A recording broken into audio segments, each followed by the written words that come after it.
पाखी की हुई मौत, सदमे में पहुंची अनुपमा। अनुपमा के खिलाफ हुए घरवाले, वनराज का फूटा अनुपमा पे गुस्सा। वनराज ने अनुपमा के खिलाफ दर्ज की कंप्लेंट। अनुज का फूटा वनराज पे गुस्सा। जी हां, क्या है पूरी खबर।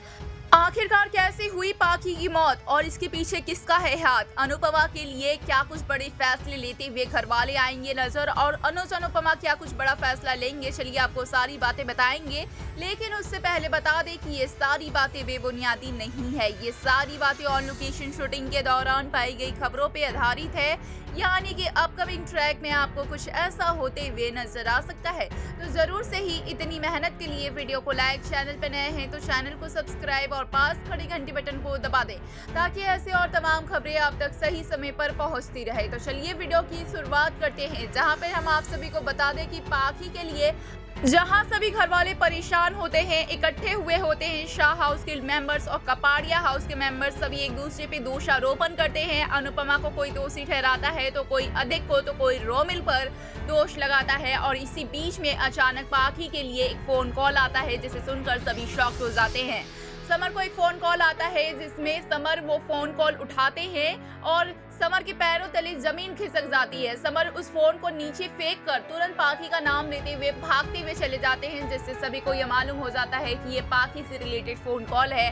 और इस फोन कॉल को उठाने की हिम्मत फिर वनराज करते हैं और वनराज पूछते हैं स्पीकर ऑन करके कि क्या बात है, जहां पर सभी ये सुनकर शॉक्ड हो जाते हैं कि कल रात एक लड़की का एक्सीडेंट हुआ था, जिसका डिस्क्रिप्शन वनराज की बेटी पाखी से बहुत हद तक मेल खाता है। तो आप लोग आ जाइए हॉस्पिटल और देख लीजिए कि ये कहीं आपकी बेटी पाखी तो नहीं है। बस इतना सुनने के बाद वनराज भी बिल्कुल शॉक्ड हो जाते हैं और उनके हाथों से भी फोन गिर जाता है, जहाँ पे सभी भागे भागे हॉस्पिटल की ओर जाते हैं और वनराज वहीं खड़े रह जाते हैं। सबके जाने के बाद वनराज को भी एहसास होता है कि उन्हें भी जाना है और उसके बाद सदमे से निकलने के बाद वनराज पहुंचते हैं हॉस्पिटल और उनका या किसी का भी हिम्मत नहीं होता है कि पाखी के चेहरे पर से पर्दा हटाए और देख सके कि वो अब वाकई ही पाखी है या फिर कोई और है। जहां पे ये हिम्मत अनुपमा करती है, सबसे पहले जाती है और उस लड़की के चेहरे से पर्दा हटाती है और देखती है वो कोई और नहीं बल्कि अनुपमा की बेटी पाखी है।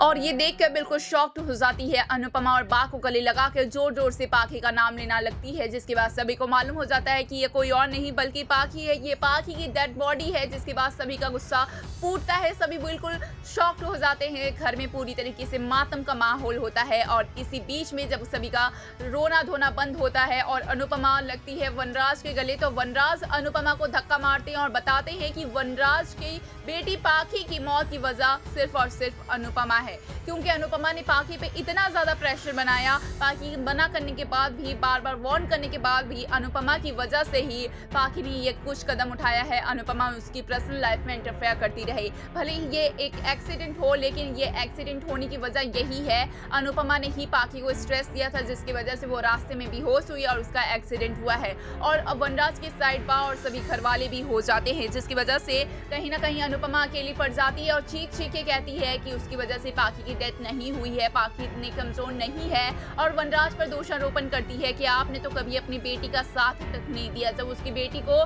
बचपन में इंजेक्शन लगता था, तब भी वनराज कभी पास खड़े होकर उसकी बेटी को रोते हुए नहीं देखते थे। और जब अधिक और पाखी के बीच में भी आर्ग्यूमेंट होती थी, प्रॉब्लम्स होती थी, तब भी वनराज जाकर कभी नहीं समझाए और ना ही जाकर अपनी बेटी को इस तरीके से रोता हुआ, खुट मरता हुआ देखे। वो तो अनुपमा देखी है और अनुपमा ये सारी बातें बोलती है, लेकिन सभी अभी खिलाफ हो चुके हैं अनुपमा का। और वहीं पे वनराज कहते हैं कि इस घर से चली जाओ, वरना फिर पुलिस कंप्लेन कर देंगे और अनुपमा को गिरफ्तार करवाएंगे। जहाँ पे अनुज का गुस्सा वनराज पे भी कहीं ना कहीं फूटता है और अनुज अनुपमा के लिए स्टर्न लेते हुए नजर आते हैं। कहीं ना कहीं अब भी अनुज को ये समझ है कि वनराज ये सब गुस्से में बोल रहा है। वेल, इस पे क्या है आपकी राय?